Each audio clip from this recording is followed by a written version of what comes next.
Sir अभी भी समय है, चाहे तो अपना फैसला बदल सकते हैं। नहीं वीर, आज मैं सच्चाई अपनी आंखों से देखना चाहता हूँ। ओए रुको, कहाँ चले आ रहे हो? मुझे अंदर जाना है, मेरी फ्लाइट है। पहले खुद को देखो, फिर फ्लाइट की बात करना। यहाँ भीख नहीं मिलती, वापस जहाँ से आया है वहीं चला जा। मैं भीख मांगने नहीं, अपनी फ्लाइट पकड़ने आया हूँ। अच्छा, अब भिखारी भी हवाई जहाज से सफर करेंगे? अरे ये टिकट तो असली है, जरा स्कैन करके देखो, कहीं नकली ना हो। आराम से देख लीजिए, कोई जल्दी नहीं है। सच में इसके पास असली टिकट है? सर टिकट बिल्कुल सही है। ठीक है, अंदर जाओ, लेकिन कोई गड़बड़ मत करना। मैं सफर करने आया हूँ, तमाशा करने नहीं। अरे सच में इसका टिकट असली है। अरे ये भिखारी अंदर कैसे आ गया? लगता है सिक्योरिटी वालों ने बड़ी गलती कर दी। गलती मेरी नहीं, आपकी सोच की है। भाई वीडियो बनाओ, आज का सबसे मजेदार सीन मिल गया। कैप्शन डालेंगे, पहली बार फ्लाइट से जाएगा। किसी की मजबूरी पे हंसना सबसे बड़ी गरीबी है। यहाँ क्या तमाशा लगा रखा है? सर ये भिखारी पता नहीं अंदर कैसे घुस आया। तुम्हें अंदर किसने आने दिया? आपके सिक्योरिटी स्टाफ ने। मुझे यकीन नहीं तुम्हारे जैसे लोग भी यात्री हो सकते हैं। कपड़े देखकर फैसला करना आसान होता है, लेकिन यात्रा करने ही आया हूँ। एक बार फिर अपना टिकट दिखाओ। जरूर, टिकट मेरे पास है। इतने पैसे आए कहां से कि फ्लाइट का टिकट खरीद लिया? आपका काम टिकट देखना है, मेरी जेब नहीं। लगता है किसी अमीर का टिकट चुरा लाया है। इल्जाम लगाना आसान होता है, सच स्वीकार करना मुश्किल है। ये टिकट सच में तुम्हारा है? टिकट पे नाम भी मेरा है और सफर भी मेरा। मुझे यकीन नहीं हो रहा। सच अक्सर यकीन से बड़ा होता है। टिकट असली हो सकता है, लेकिन तुम यात्री नहीं लगते। यात्री की पहचान उसके टिकट से होती है, कपड़ों से नहीं। मुझे बहस बिल्कुल पसंद नहीं, और मुझे बिना वजह अपमान। इसे तुरंत बाहर ले जाओ। मैंने कोई नियम नहीं तोड़ा। मेरा आदेश ही यहाँ का नियम है। नियम कभी किसी एक आदमी के नहीं होते। तुम मुझे सिखाओगे कि क्या करना है। वो मेरा अधिकार है। अब देखते हैं बिना टिकट कैसे उड़ते हो। ये मत कीजिए। ये मत कीजिए, वो मेरा टिकट है। मेरे सामने तुम्हारी कोई औकात नहीं। अब करके दिखाओ हवाई सफर। तुम जैसे भिखारियों की यही औकात है। आपने टिकट क्यों फाड़ा? आपको किसने ये अधिकार दिया है? इसे अभी इसी वक्त एयरपोर्ट से बाहर निकालो। हाथ छोड़ दीजिए, मैं खुद चला जाऊंगा। बहस मत करो।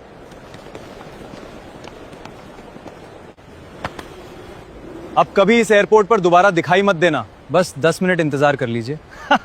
क्यों, क्या कर लोगे? 10 मिनट बाद जवाब खुद मिल जाएगा। मैं बोल रहा हूं, 10 मिनट के लिए सब रोक दो, बाकी बात बाद में होगी। देखा, कितनी बड़ी बड़ी बातें कर रहा था। भिखारी भी आजकल धमकी देने लगे हैं। चलो, तमाशा खत्म हुआ। सर सिस्टम काम नहीं कर रहा। सारे कंप्यूटर्स एक साथ बंद हो गए। जल्दी ठीक करो। ऐसा कैसे हो सकता है? अभी तक तो सब ठीक था। सर कोई भी बोर्डिंग पास स्कैन नहीं हो रहा। हमारी फ्लाइट छूट जाएगी। आईटी टीम को तुरंत बुलाओ। सर पूरा नेटवर्क बंद हो गया है। बैकअप सिस्टम भी जवाब दे गया है। ये आखिर हुआ कैसे? अचानक एक के बाद एक सिस्टम कैसे बंद होता जा रहा है? सर पूरे एयरपोर्ट का ऑपरेशन रुक गया है। कोई भी फ्लाइट आगे प्रोसेस नहीं हो रही। ये सब एक साथ कैसे हो सकता है? रुकिए, कृपया 1 मिनट। क्या हुआ? अभी तो मैं सिर्फ एक भिखारी था। हमसे गलती हो गई, कृपया हमारी मदद कीजिए। अब बात यहीं खत्म नहीं होगी। कृपया जो गलती हुई उसके लिए हमें माफ कर दीजिए। माफी मांग लेने से पहले अपनी गलती का एहसास होना जरूरी है। सर हमारी नौकरी चली जाएगी, प्लीज हमें माफ कर दीजिए। आप जो कहेंगे हम वही करेंगे। जब मैं सम्मान मांग रहा था तब तुम लोगों ने मुझे धक्के मार के बाहर निकल दिया था। एक मौका दे दीजिए। बस इतना याद रखो, किसी इंसान की पहचान उसके कपड़ों से मत करना। सर हमसे बहुत बड़ी गलती हो गई, हम सच में शर्मिंदा हैं। अब तुरंत सारे सिस्टम पहले जैसे चालू कर दो। ध्यान रहे किसी भी यात्री को कोई परेशानी, नुकसान या बेवजह देरी नहीं होनी चाहिए। सर अब तो बता दीजिए, आखिर आप हैं कौन? एक फोन पे पूरा एयरपोर्ट रुक गया। मैं कौन हूँ ये जानना तुम्हारे लिए जरूरी नहीं है। जरूरी ये है कि आज तुमने क्या सीखा। आज तुमने मुझे नहीं, इंसानियत को ठुकराया था। अगर ये बात समझ गए तो मेरी पहचान जानने की जरूरत नहीं पड़ेगी। बाकी सही समय आने पर सब अपने आप पता चल जाएगा। आपका एहसान हम जिंदगी भर नहीं भूलेंगे। एहसान नहीं, आज की सीख याद रखना। आज के बाद किसी इंसान को उसके कपड़ों से नहीं परखेंगे।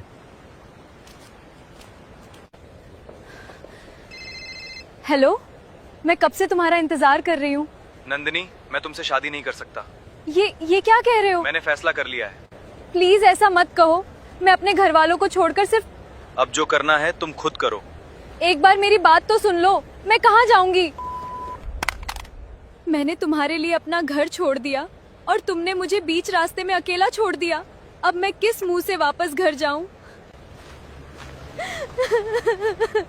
क्या बात है, आप इतनी परेशान क्यों हैं? कृपया मुझे अकेला छोड़ दीजिए। अगर दुख बांट नहीं सकता तो कम से कम सुन तो सकता हूँ। आज मेरी शादी होने वाली थी। फिर आप यहाँ अकेली क्यों खड़ी हैं? जिसके साथ मैं 7 फेरे लेने आई थी, उसने फोन पे ही रिश्ता तोड़ दिया। मैं अपने घर से भागकर सिर्फ उसी पे भरोसा करके यहाँ आई थी। अब अगर घर वापस गई तो मेरे अपने भी मुझे कभी स्वीकार नहीं करेंगे। हिम्मत मत हारिए, हर अंधेरे के बाद एक रास्ता जरूर निकलता है। घबराइए मत, पहले खुद को संभालिए, फिर कोई रास्ता सोचेंगे। अब मैं पूरी तरह अकेली पड़ गई हूँ। जब तक सांस चल रही, रास्ता पूरी तरह बंद नहीं होता। अगर मैं आपसे एक बात कहूँ, मेरे पास अब कोई सहारा नहीं बचा, इसलिए हिम्मत करके आपसे कह रही हूँ। अगर मेरे बस में हुआ तो मैं जरूर मदद करूंगा। क्या तुम मुझसे शादी करोगे? क्या क्या कह रही हो तुम? अब मैं कहाँ जाऊंगी? मेरे पास कोई और रास्ता नहीं है। प्लीज मुझसे शादी कर लो। मेरे पास ना घर है, ना कोई ठिकाना, ना सुख देने लायक पैसे। मुझे दौलत नहीं चाहिए, बस ऐसा इंसान चाहिए जो बीच रास्ते में मेरा साथ ना छोड़े। तुम मेरी मजबूरी नहीं जानती, मेरी जिंदगी है। मेरी जिंदगी बहुत कठिन है, उसे भी घर नहीं कह सकते। 2 वक्त की रोटी भी मेहनत करने के बाद नसीब होती है। अगर आप मेहनत करके एक रोटी कमाएंगे तो मैं उसी आधी रोटी में भी खुश रहूंगी। मुझे महलों की जिंदगी नहीं चाहिए। आपका साथ ही मेरे लिए सबसे बड़ी दौलत है। मैं झोपड़ी में भी आपके साथ रह लूंगी। हर मुश्किल का सामना हम दोनों मिलके करेंगे। बस मुझे फिर से अकेला मत छोड़िए। तुम्हारा भरोसा टूट गया, इसलिए जल्दबाजी में कोई फैसला मत करो। मेरे साथ चलोगी तो सिर्फ संघर्ष मिलेगा, आराम नहीं। मैं नहीं चाहता कि मेरी वजह से तुम्हारी जिंदगी और मुश्किल हो जाए। मैं कोई जल्दबाजी में फैसला नहीं कर रही हूँ। मैंने आपकी आंखों में लालच नहीं, इंसानियत देखी है। अगर मैंने तुम्हारा हाथ थाम लिया तो जिंदगी भर साथ नहीं छोड़ूंगा, लेकिन आखिरी बार सोच लो, मेरे साथ सिर्फ संघर्ष है। मैंने अपना फैसला सोच समझ कर लिया है। अगर ये तुम्हारा आखिरी फैसला है तो मैं तुम्हारे साथ खड़ा रहूंगा, लेकिन आज के बाद जो भी मुश्किल आएगी हम मिलकर उसका सामना करेंगे। मुझे मंजूर है।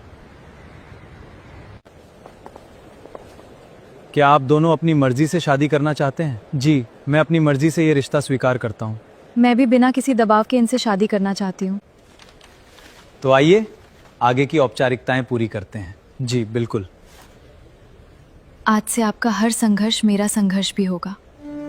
आज से कानून की नजर में आप दोनों पति पत्नी हैं। मैं आप दोनों के सुखी वैवाहिक जीवन की कामना करता हूँ। धन्यवाद, मैं हमेशा इनका सम्मान करूंगा।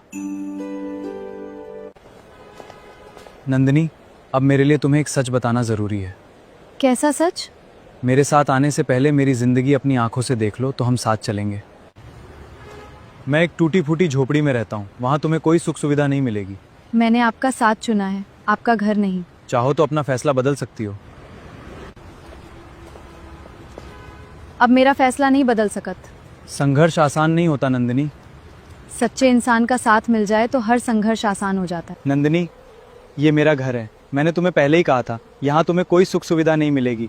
घर बड़ा होना जरूरी नहीं है, अपना होना जरूरी है। थोड़ी मेहनत करेंगे तो यही झोपड़ी अपना प्यारा घर बन जाएगी। मैंने कभी इसे बदलने के बारे में सोचा ही नहीं। आज से ये घर सिर्फ आपका नहीं, हमारा है। पहले इस घर की सारी गंदगी साफ कर लेते हैं। मैंने कभी नहीं सोचा था कि ये झोपड़ी भी इतनी बदल सकती है। घर की खूबसूरती पैसों से नहीं, उसे संभालने वालों से होती है। अब हमारा घर पहले से कितना अच्छा लग रहा है। ये सब तुम्हारी मेहनत का कमाल है।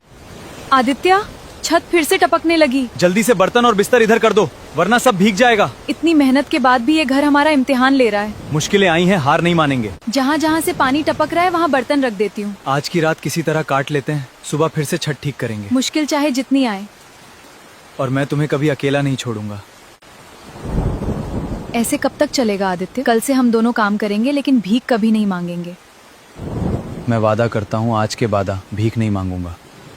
आज से हमारी नई जिंदगी शुरू होगी। हाँ, आज के बाद हमारी रोटी सिर्फ मेहनत की होगी। मैं लोगों के घरों में काम ढूंढूंगी। और मैं भी काम करूंगा। पहले अपना घर थोड़ा ठीक कर लेते हैं, फिर काम ढूंढने चलेंगे। हाँ। पहले ये कीचड़ हटाते हैं। मैं उधर कॉलोनी में जाके घर घर काम पूछती हूँ। और मैं मजदूरों के बीच जाकर मेहनत मजदूरी का कोई काम ढूंढता हूँ। शाम को अपने घर के पास ही मिलेंगे। ठीक है, अपना ख्याल रखना। नमस्ते मैडम, क्या आपके यहाँ बर्तन या सफाई का कोई काम मिल सकता है? पहले कहाँ काम करती थी? अभी अभी इस शहर में आई हूँ। जो ईंटें उठा सकते हैं और बोरे ढो सकते हैं सिर्फ वही आगे आए। सर मैं करूँगा, मुझे काम की बहुत ज़रूरत है। क्या तुमने पहले मजदूरी की है? तुमसे ये भारी बोरी नहीं उठेगी, किसी और को आने दो। साहब एक मौका दे दीजिए, मेहनत करके दिखा दूंगा। मुझे दया नहीं, काम करने वाला आदमी चाहिए। कोई बात नहीं, शायद मुझे अगला काम मिल जाएगा। बेटा हिम्मत मत हारो, जो मेहनत करते हैं उन्हें एक दिन काम जरूर मिलेगा।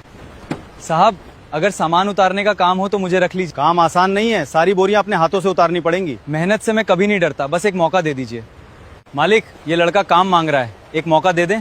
बोरी बहुत भारी है, अगर काम नहीं कर पाया तो समय बर्बाद होगा। एक बोरी उठाने का मौका दे दीजिए, अगर ना उठा खुद ही चला जाऊंगा। अरे लगता है इसमें मेहनत करने का दुम है। आराम से चलना, बोरी गिरनी नहीं चाहिए। चिंता मत कीजिए साहब, आपका सामान सुरक्षित अंदर पहुंचेगा। शाबाश, तुमने बिना रुके पूरा ट्रक खाली कर दिया। मेहनती इंसान को थकान बाद में महसूस होती है सर। आज से जब भी मजदूर की जरूरत होगी मैं सबसे पहले तुम्हें बुलाऊंगा। अगर मेहनत करोगी तो आज से ही काम पर लग सकती हो। जी मैडम, मैं पूरी ईमानदारी से काम पहले ये करूंगी। सारे बर्तन धो लो। फिर तुम्हें घर की सफाई भी करनी होगी। लगता है तुमने पहले भी घर का काम किया है। जी, दिल से किया गया कोई भी काम अच्छा ही होता है। मुझे आज का काम पसंद आया, कल सुबह भी समय पर आना। जी मैडम। ये लो आज की तुम्हारी मेहनत की मजदूरी। धन्यवाद मैडम, कल समय पर आ जाऊंगी। अगर ऐसे ही काम करती रही तो तुम्हें कहीं और भी काम दिला दूंगी। आपका बहुत बहुत धन्यवाद। ये मेरी मेहनत की पहली कमाई है। आज आदित्य बहुत खुश होंगे। अब हमारी जिंदगी धीरे धीरे बदलने लगेगी। लगता है आदित्य को अभी तक काम से छुट्टी नहीं मिली। तब तक मैं खाना बनाने की तैयारी कर लेती हूँ। आज उन्हें मेहनत के बाद गरम खाना खिलाऊंगी। आज काम मिला था क्या? हाँ, आज पहली बार मेहनत मजदूरी का काम मिला। ये तो बहुत अच्छी बात है। ये मेरी पहली मेहनत की कमाई है। और ये मेरी पहली मजदूरी। धीरे धीरे एक महीना बीत गया। दोनों मेहनत करके घर चलाने लगे और थोड़ा थोड़ा पैसा भी जोड़ लिया। मैं आपसे एक ज़रूरी बात कहना चाहती हूँ। हाँ नंदिनी, खुलकर कहो। मेरा सपना है कि मैं यूपीएससी की तैयारी करूँ। तुम काम छोड़ दो, अब मैं अकेला मेहनत करके घर चला लूंगा। तुम बस मन लगा के पढ़ाई करो, बाकी जिम्मेदारी मेरी है। आज से तुम्हें किसी के घर काम करने जाने की जरूरत नहीं है। लेकिन घर के खर्चों का क्या होगा? मैं कड़ी मेहनत करके सब कुछ संभाल लूंगा। हमारे पास अब कुछ पैसे इकट्ठे हो गए हैं। आज ही तुम्हारे लिए यूपीएससी की किताबें लेकर आता हूँ। सच? अब मेरा सपना पूरा होने की शुरुआत हो जाएगी। भैया यूपीएससी की तैयारी के लिए सबसे जरूरी किताब दीजिए। नई चाहिए या अच्छी हालत की पुरानी? पढ़ने लायक होनी चाहिए बस। लो बेटा, ये किताब तुम्हारे बहुत काम आएगी। धन्यवाद। किसी का सपना पूरा करने जा रहा हूँ। भगवान तुम्हारी मेहनत सफल करे। लो नंदिनी, तुम्हारी पहली यूपीएससी की किताब। मेरे लिए आपने इतनी मेहनत की। बस एक वादा करो, मन लगाकर पढ़ाई करोगी। मैं इस भरोसे को कभी टूटने नहीं दूंगी। मुझे तुम पर पूरा विश्वास है। मैं दिन रात मेहनत करूंगी। और मैं तुम्हारी हर जरूरत पूरी करूंगा। मैं काम पे जा रहा हूँ, तुम बस मन लगा के पढ़ाई करना। आप निश्चिंत रहिए। शाम को लौटते समय अगर कोई और किताब चाहिए हो तो बता देना। अभी मैं कुछ दिन इस किताब को पढ़ लूं, फिर बोलूंगी। मुझे हर दिन पहले से ज्यादा मेहनत करनी होगी। एक दिन मैं जरूर अपने सपने तक पहुंचूंगी। आदित्य का विश्वास कभी टूटने नहीं दूंगी। आदित्य, आज तुम्हें थोड़ी देर रुकना पड़ेगा। कोई बात नहीं सर, जितना भी काम है मैं सब खत्म कर दूंगा। तुम जैसे मेहनती लोग बहुत कम मिलते हैं। आज की मजदूरी मिल गई। अगर तुम्हें कोई और किताब चाहिए तो कल ले आऊंगा। अभी तो यही किताब पूरी कर रही हूँ। ठीक है, तुम बस पढ़ाई करती रहो। आज कौन सा विषय पढ़ रही हो? भारतीय संविधान। आज पूरा खत्म करना है। मेहनत करती रहो, मंजिल जरूर मिलेगी। आपका भरोसा ही मेरी सबसे बड़ी ताकत है। आदित्य, आज फिर सबसे ज्यादा काम तुमने किया है। मेहनत से ही घर चलता है साहब। ये लो आज की पूरी मजदूरी। धन्यवाद साहब। भैया संविधान के बाद कौन सी किताब की जरूरत होगी? ये इतिहास की किताब भी बहुत महत्वपूर्ण है। ये भी पैक कर दीजिए। आप रोज किसके लिए किताबें खरीदने आते हैं? लो, तुम्हारी अगली किताब भी आ गई। आप मेरी हर जरूरत बिना कहे समझ जाते हैं। बस तुम मन लगाकर पढ़ाई करती रहो। मैं आपको कभी निराश नहीं करूंगी। आप दिन रात मेरे लिए मेहनत करते हैं। अब मेरी बारी है आपके सपनों को सच करने की। मैं पूरी जान लगा के पढ़ाई करूंगी। कल जो पढ़ा था याद हो गया? जी, आज उससे आगे पढ़ना है। बहुत अच्छे, ऐसे ही मेहनत करती रहो। एक दिन आपकी मेहनत जरूर रंग लाएगी। आदित्य, कुछ देर आराम भी कर लो। अभी नहीं सर, मुझे कुछ और पैसे कमाने हैं। इतनी मेहनत किसके लिए कर रहे हो? अपनों के सपनों के लिए। लो, तुम्हारी कॉपी और पेन भी ले आया। इतना खर्च क्यों किया? ये खर्च नहीं, तुम्हारे भविष्य में निवेश है। ये सवाल समझ में नहीं आ रहा। घबराओ मत, कल किसी शिक्षक से पूछ लेना। हाँ, तब तक मैं खुद भी कोशिश करती हूँ। हार मानना हमारी आदत नहीं है। आदित्य, हो गया, मुझे जवाब मिल गया। देखा, मेहनत कभी बेकार नहीं जाती। अब मेरा आत्मविश्वास और बढ़ गया है। यही आत्मविश्वास तुम्हें मंजिल तक पहुंचाएगा। आदित्य, यूपीएससी की परीक्षा की तारीख आ गई है। तो अब मेहनत का असली इम्तिहान शुरू होगा। थोड़ा डर भी लग रहा है। डर नहीं, अपने ऊपर भरोसा रखो। सारी जानकारी भर दी है, अब आवेदन जमा कर देता हूँ। जी, कर दीजिए। आज एक और कदम मंजिल की ओर बढ़ गया। थोड़ा आराम भी कर लिया करो। बस कुछ दिन और पूरी ताकत से परीक्षा दूंगी। मुझे तुम पर पूरा भरोसा है। मैं पूरी कोशिश करूंगी। दिल बहुत तेज धड़क रहा है। तुमने जितनी मेहनत की है उसका फल जरूर मिलेगा। आपका आशीर्वाद चाहिए। जाओ, पूरे विश्वास के साथ परीक्षा दो। कैसी रही परीक्षा? उम्मीद से अच्छी गई है। यही सुनना चाहता था। कल परिणाम आने वाला है। घबराओ मत, जो होगा अच्छा ही होगा। आज पूरी रात नींद नहीं आएगी। आदित्य, मेरा चयन हो गया। सच में? हाँ, मैं सफल हो गई। ये सफलता आपकी मेहनत की वजह से मिली है। ये तुम्हारी लगन का फल है। अब हमारी जिंदगी बदल जाएगी। धन्यवाद हो। ये सब तुम्हारी मेहनत का नतीजा है। ये तो बस शुरुआत है। अब मेरी बारी है तुम्हारी मेहनत का फल लौटाने की। तुम्हारी खुशी ही मेरी सबसे बड़ी कमाई है। अब साथ मिलकर हम कई लोगों की जिंदगी बदल देंगे। कल जिले में एक बहुत बड़े उद्योगपति आ रहे हैं और स्वागत की पूरी जिम्मेदारी मेरी है। ये तो अच्छी बात है। अब समय पर अपना खाना खाओ और आराम करो। मैडम, पूरा काफिला तैयार है। चलते हैं, समय पर पहुंचना है। जी मैडम। सब लोग अपनी अपनी जगह पर खड़े हो जाएं। आपका हमारे जिले में हार्दिक स्वागत है सर। धन्यवाद, आप सबसे मिलकर खुशी हुई। ये बिल्कुल आदित्य जैसे दिख रहे हैं। हमारे जिले में आपका स्वागत है सर। बहुत बहुत धन्यवाद जिलाधिकारी महोदया। कृपया हमारे साथ आइए। सर, कृपया हमें बैठक शुरू करने की अनुमति दें। हाँ, पहले हमें जिले की वर्तमान स्थिति बताएं। हमने सभी आवश्यक तैयारियां पूरी कर ली हैं। इस जिले की सबसे बड़ी समस्या क्या है? बेघर लोगों का रोजगार और पुनर्वास इस समय सबसे बड़ी चुनौतियां हैं। इस विषय पर एक विशेष योजना बनाएं। मैडम, क्या बात है, आप कुछ परेशान लग रही हैं? नहीं, बस ऐसे ही कुछ सोच रही थी। अगर कोई समस्या है तो कृपया हमें बताएं। नहीं, सब ठीक है। क्या हम पहले मिल चुके हैं? दुनिया बहुत छोटी है, लोग फिर मिल ही जाते हैं। लेकिन आपकी आवाज भी मुझे जानी पहचानी लग रही है। कभी कभी यादें भी धोखा दे देती हैं। आखिर वो कौन है? उसका चेहरा बिल्कुल आदित्य जैसा क्यों दिखता है? मैडम, हेलीकॉप्टर उड़ान भरने ही वाला है। आज का दिन कैसा रहा? आज कुछ ऐसा हुआ जिसे मैं समझ नहीं पा रही हूँ। उद्योगपति बिल्कुल आपकी तरह दिखते थे। इसका मतलब ये नहीं कि वे एक ही हैं। सिर्फ उनका चेहरा ही नहीं, उनकी आवाज भी तुम्हारी जैसी ही थी। तुम शायद ज्यादा सोच रही हो। सच सच बताओ, क्या तुम मुझसे कुछ छुपा रहे हो? अगर मैं तुम्हें एक सच बताऊं तो क्या तुम विश्वास करोगी? हाँ नंदिनी, आज तुम्हारे सारे सवालों का जवाब देने का समय आ गया है। तो क्या वो उद्योगपति सचमुच आप ही थे? हाँ, वो मैं ही था। लेकिन आपने मुझसे इतना बड़ा सच क्यों छिपाया? क्योंकि मैं दौलत नहीं इंसान पहचानना चाहता था। मतलब ये सब एक परीक्षा थी? हाँ, लेकिन तुम्हारे प्यार की नहीं, दुनिया की सोच की। मैं देखना चाहता था कि फटे कपड़ों वाले इंसान के साथ की दुनिया कैसा व्यवहार करती है। मैंने कभी आपको आपके कपड़ों से नहीं परखा। मुझे आपकी दौलत नहीं, आपका साथ चाहिए। यही सुनने के लिए मैंने इतना लंबा सफर तय किया था। चलो, आज मैं तुम्हें अपनी असली दुनिया दिखाता हूँ। क्या मैं सच में आपके घर चल रही हूँ? हाँ, उस घर में जहाँ से मेरी असली कहानी शुरू हुई थी। इतनी बड़ी हवेली, ये किसकी है? यही मेरा घर है। मतलब आप यहीं रहते हैं?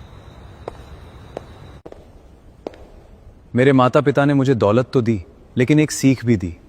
कैसी सीख? इंसान की पहचान उसके कपड़ों से नहीं, उसके चरित्र से होती है। ये वही कपड़े हैं जिनमें मैंने दुनिया को परखा था। इन कपड़ों ने हमारी जिंदगी बदल दी। और मुझे मेरी सच्ची जीवन संगिनी भी मिली। अब इस दौलत का इस्तेमाल सिर्फ अपने लिए नहीं करेंगे। हम उन लोगों के लिए भी काम करेंगे। कोई भी गरीब या भिखारी सिर्फ अपने कपड़ों की वजह से अपमानित नहीं होगा।